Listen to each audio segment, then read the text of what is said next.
TeamTakeover.tv, IronForgeZion.com, the internets. We bring to you Forrest Sowa, a.k.a. Shogun Above All Else, on the Wade Shada vlog for UFC 135. What's up, Forrest? Not much. I'm kind of hurting over last night's event, but you get over it. Can't stay dwelling on these things too long. You'll be heartbroken way more often than you're feeling good. All right, so we're going to go into this card, give you guys a little recap. I got to see the show actually from the 4040 Club, Jay-Z's club in Atlantic City. Had a bachelor party. It was your birthday on the Saturday, wasn't it? Yes, the birthday. So I got to watch the fights in Atlantic City. There was a little bit of a scramble because originally we thought we would be able to see it inside the casino. Turns out that they don't show it there, so we had to travel. To cut a long story short, we ended up going to the club and actually seeing it, which is pretty cool.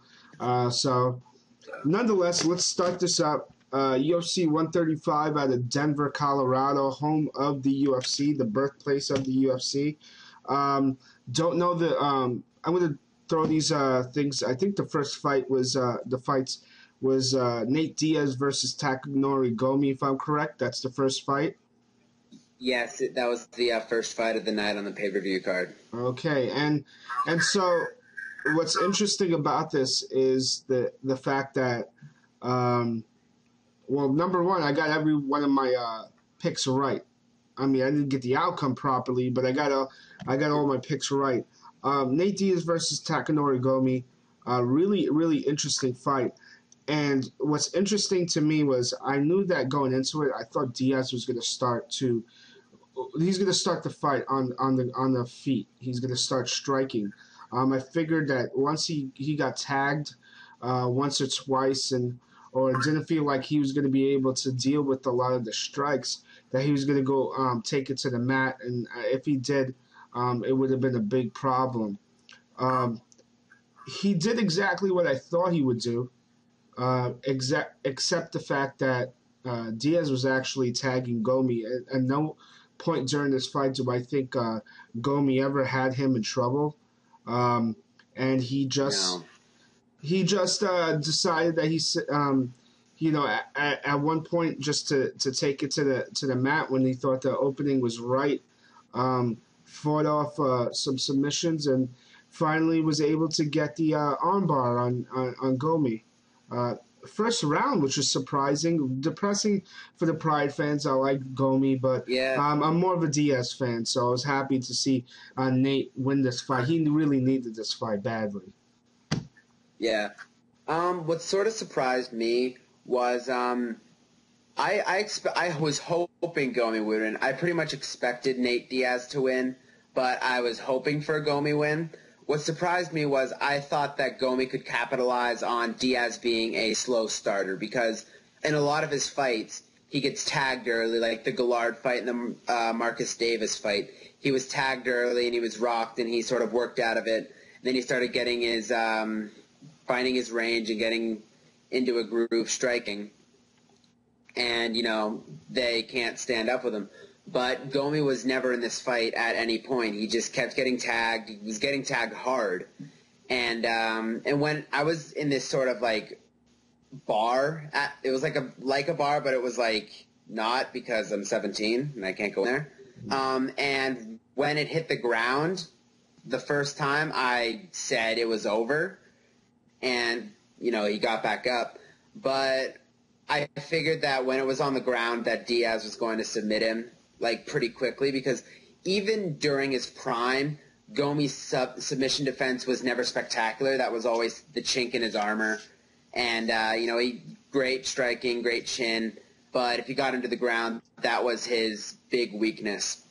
And, I was really impressed by Nate Diaz. And, I really want to like him, but it's sort of hard sometimes. But I was impressed at this win. I don't know what's next for Gomi. I'm hoping that he's sticks around and gets a fight on the UFC Japan card against I guess the loser of Jeremy Stevens and Anthony Pettis in 2 weeks. I think that'd be a pretty great fight either way. But I really want Gomi to stick around, just for like the Pride fanboy influx of views. So, the Gomi fans will watch him fight no matter what, even if you know that he's not going to win.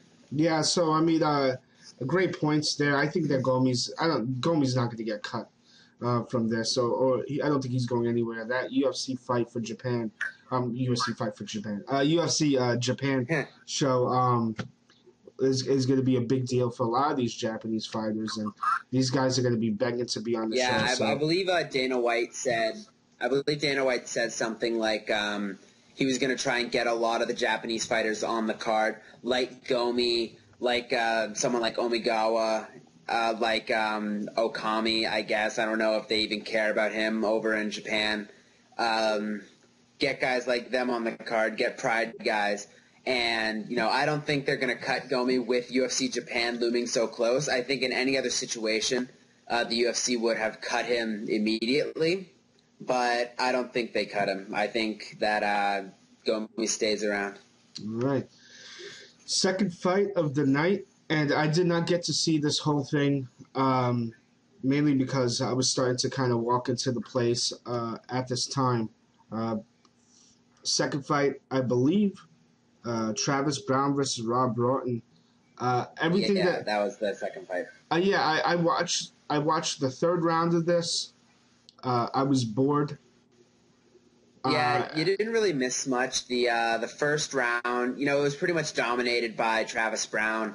The first round was all right. I remember Travis Brown hitting him a whole lot, and Rob Broughton, I think that's his name, he took the punches and really just swung, but Travis Brown, he's like 6'7" and had like an 8-inch reach advantage or something like that, 4 inches maybe, and he just was swinging wildly. And, the second round it was all right, but the third round, they were both exhausted, and Travis Brown just took him down and rode him right out the third round. So it wasn't really anything impressive, not anything to write home about, but it's I didn't hear the last part, forgive me. Just the last part. It wasn't anything to really write home about. Like, it wasn't overly impressive, but it's a win. Okay. So I can't really shit on the guy for that, but I don't know. Travis Brown, he's beaten Stefan Struve. He went to draw with Shaq Congo, in which he pretty much beat up Shaq Congo for the entire first round. And I think that Travis Brown should get some, at least mid-carder heavyweights, not like these Bush League, Chris Tuchscherer level guys like Rob Broughton. I don't know. So, and I don't even want to waste any more time talking about this fight because it was boring. And I couldn't even find it online where people were put it up. Nobody cares about this fight. People want to kind of leave. Nobody's interested in UFC heavyweight fights. Yeah, especially middle of the pay-per-view card filler fights. Yeah, so nobody cares. Third fight: Mark Hunt versus Ben Rothwell. Yes. This was a fun fight. Oh, my God. I think I was smiling the entire way through, just the biggest possible smile that I could ever have. Just looking at – there was like a few TVs, and I was just looking at the big one. I was smiling so much because I didn't think what happened. I didn't think that was going to happen in a million years, and I was literally overjoyed about it. Yeah, I mean what a great fight. What a great fight. I mean, and both guys were gassed in the first round. I don't know if it was the air. I don't know what it was, but both guys were gassed. Very kudos to Rothwell for taking some heavy shots. The guy didn't go down. Rothwell, he's always had a really good chin. Like, he's always been able to take a really, really good punch. But, I think it was just the Gilbert Yvel fight that made me really hate Ben Rothwell because he took him down and didn't really do anything. He got tagged on the feet and just took Yvel down and didn't do anything.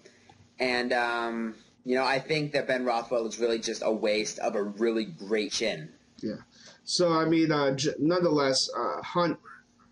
These guys just fought with all heart, and to me, there were no losers in this. Both guys were really, really just amazing to watch, and a lot of fun to watch because everybody was kind of rooting for Hunt in the club we were at. So, but just for Yeah, a the lot of people were cheering for Hunt where I was at, and rightfully so.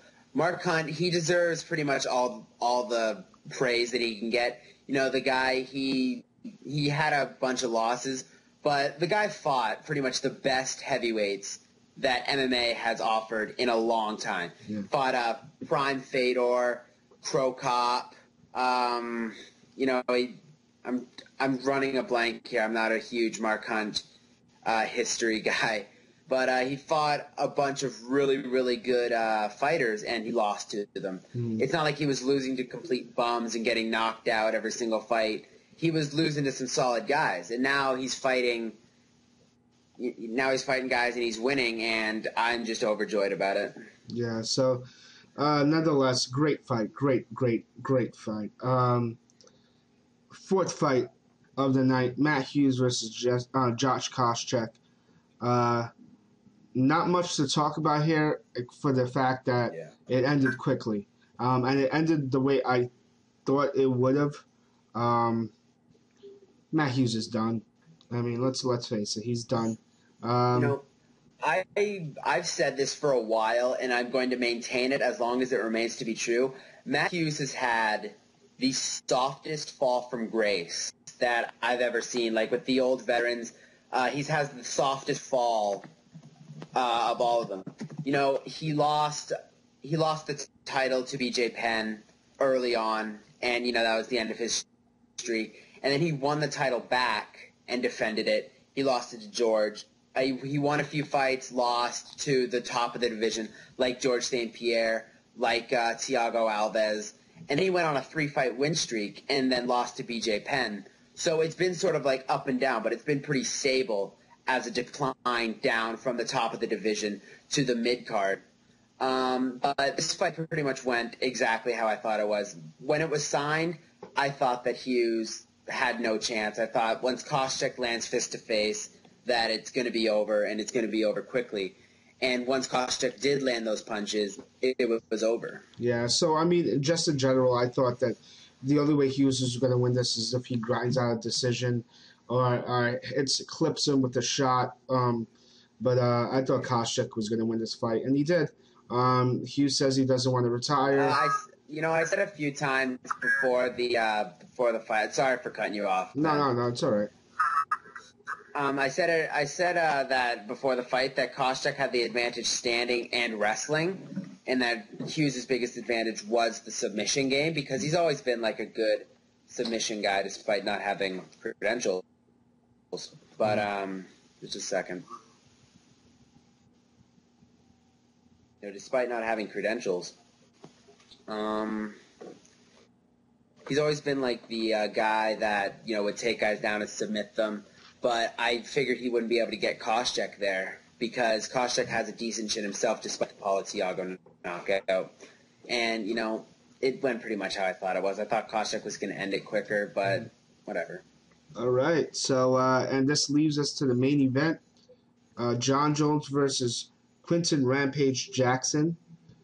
I know you're going to have a lot to say about this, but so I'll begin by saying that I thought that the reach, 11.5 inches, it's 11.5, right? Or 10.5?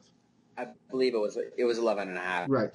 Yeah. 11.5 inches of reach is tough for any fighter to have to get through, considering the fact that you have to fight John Jones, knowing with a really, really good gas tack, or else those extra 2 or 3 steps you're gonna feel them in the third round.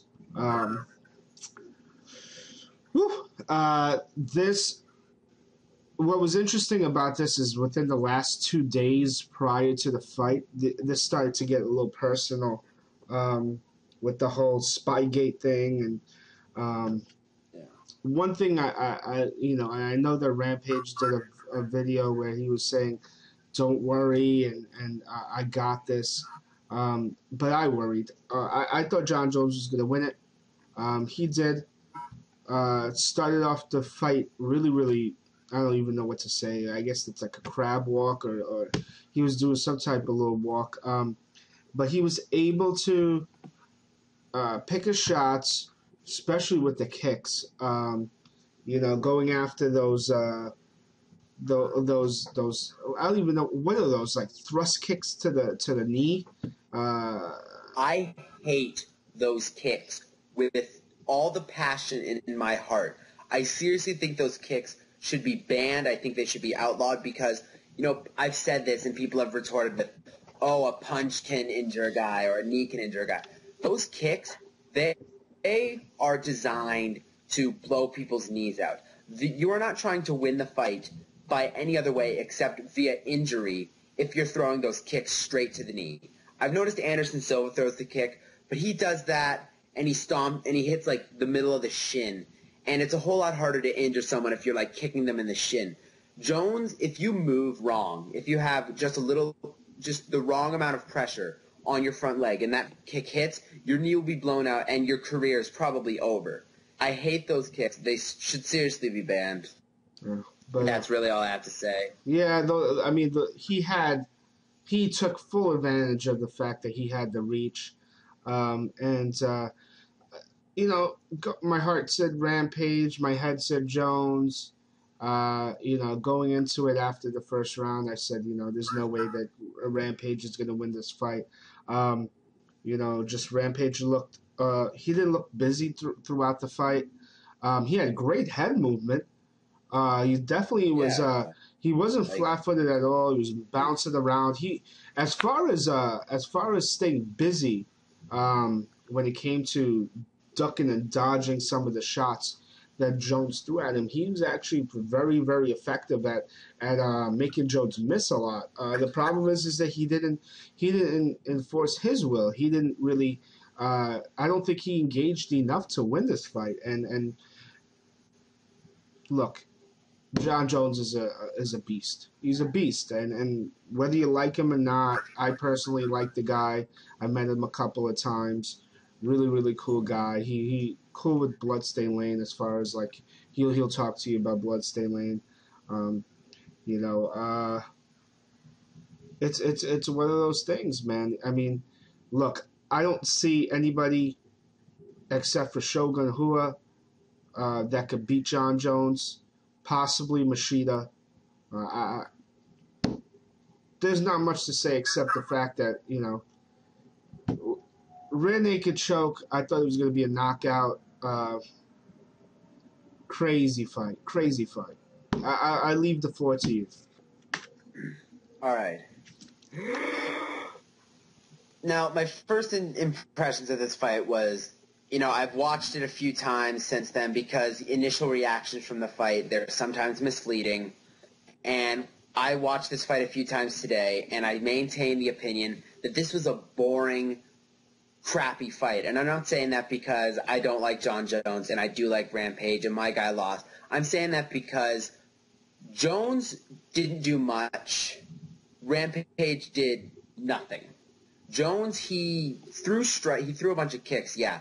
He threw strikes that guys throw in normal fights to look busy in the eyes of the judges. He threw like leg kicks, he threw a bunch of kicks, but he didn't throw any of them to like really critically injure Rampage or to make him, to open him up for something, in my opinion anyways. It didn't look like he was trying to end the fight with his strikes. And as for Rampage, like you said, head movement, just footwork, that looked good. But other than that, he did an interview with Helwani, and he said it pretty easily. He choked.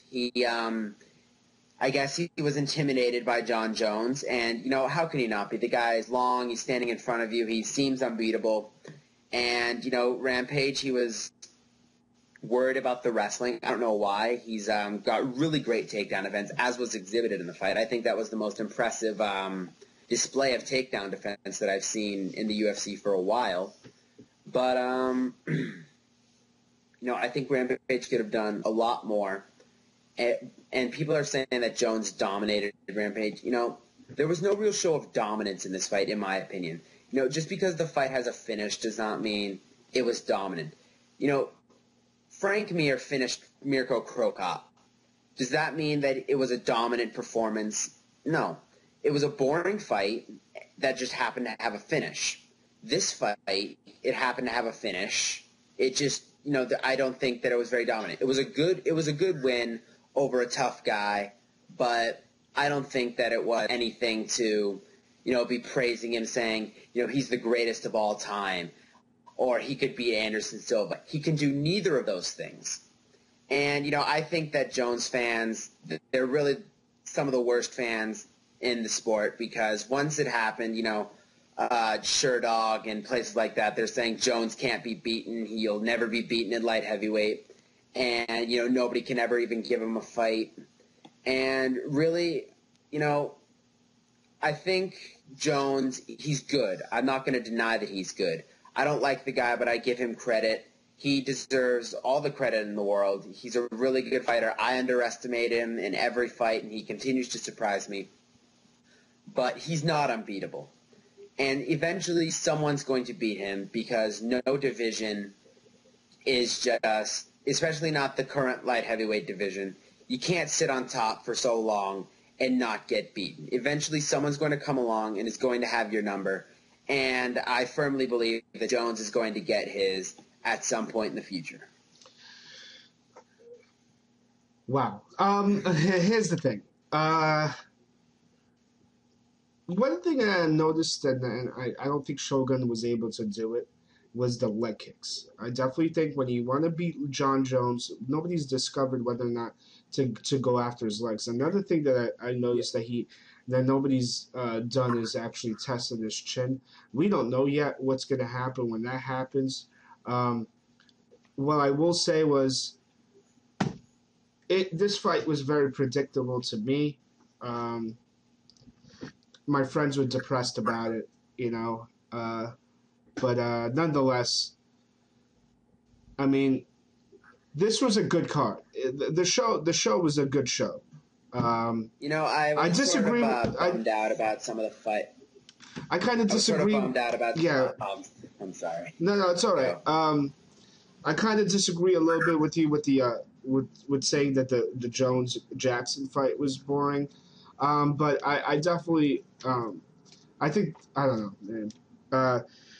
It gets frustrating. I found myself yelling a whole lot at Rampage to do something. I wish I had recorded myself watching the fight, because I remember screaming at Rampage several times, do something. Do something. If you're going to lose, at least go out on your shield and just swing wildly. You might look like an idiot, and it might look like you've completely broken mentally, but at least you'll go down fighting like you wanted to win. It didn't look like Rampage wanted to win. It looked like he came into the fight to lose. That's what he did. That's what it looked like happened. Yeah. It didn't look like he came in hungry to beat John Jones and to win the fight, to win the title. And what's interesting about it is when he did swing, and if he missed wildly, the crowd oohed and awed. Disappointing main event on Rampage's side, not on John Jones's. I know you disagree. You don't think John Jones did enough, but it's one of those things. No counter punching from John. He did enough to win, but he didn't do enough to blow me away or to convince me that he's never losing his title. Yeah, I think that. Yeah.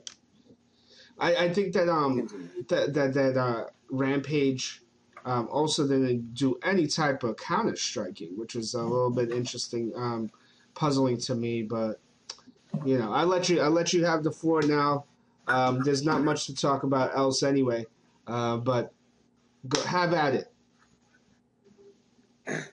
I've pretty much said everything that I've wanted to say on the forum, on Team Takeover, on other forums. I think it was a boring fight. I think Rampage, that to win the fight, you have to do something. You can't go into the fight. It just didn't seem like I didn't really know what Rampage's plan was. Was it for Jones to do one of those weird kicks and just fall down and hurt himself? Like, he didn't come to be aggressive striking. He didn't come to counter-strike. He didn't really come to do anything. And I think I was disappointed about that because leading up to the fight, I actually thought Rampage was going to win because I thought he was motivated. He was going to go in there and push the pace. I didn't think he was going to get taken down. But, I think he said it best in the Helwani interview. He choked and didn't execute his game plan. And, there'll be better days. Yeah, bring in King Mo. I want to see a King Mo Rampage fight. I think it'd be pretty awesome, actually. So, nonetheless, I'm done. Do you have anything you want to plug before we head out? Do I have anything I want to plug? Yeah, any articles, anything? Nothing that I haven't been told to not plug already. All right. So, I'm good. All right, man. Well, listen. Add me on Twitter. Definitely add Forrest on Twitter. Check out the forums, Team Takeover forums, teamtakeover.tv, ironforgesiron.com. Two great websites that just have extensive MMA stuff 24/7 for you guys. Thank you for coming on. I know you've been wanting to come on here for a very long time. It wasn't just me wanting to come on. Anyone but Chuck. Just not Chuck.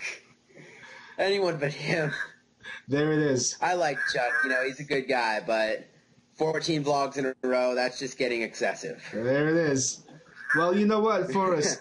Anybody that wants to get on this vlog could come on. I've been, you know what it is? A lot of times that I ask people, they'll tell me, well, I got to check my schedule.